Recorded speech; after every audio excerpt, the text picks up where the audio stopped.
হে বন্ধুরা, একটি ট্রেন 17 বছর ধরে অনবরত কেন চলছে? ট্রেনটি এই 17 বছরে একবারও থামেনি। তাই প্রশ্ন ওঠে, ট্রেনটি 17 বছর ধরে কোনো রকম বহিঃপৃথিবীর ইন্ধন ছাড়া চলছে কি করে? এবং সব থেকে বড় প্রশ্ন হলো, কেন চলছে?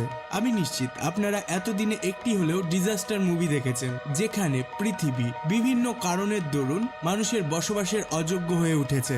আজকের মুভিটিও সেরকমই, কিন্তু এই মুভিটিতে পৃথিবী মানুষের বসবাসের অযোগ্য হওয়ার পরেও কি করে পৃথিবীতে মানুষ সার্ভাইভ করবে তার একটি পথ দেখানো হয়েছে।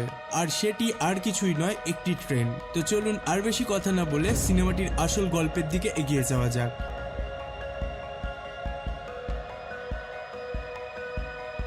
সিনেমাটি শুরু হয় একটি ট্রেনকে দেখিয়ে, তবে এটা কোনো সাধারণ ট্রেন নয়। এটা এমন একটি ট্রেন যেটা প্রায় 17 বছর ধরে একটানা চলছে। অর্থাৎ এতগুলো বছরের মধ্যে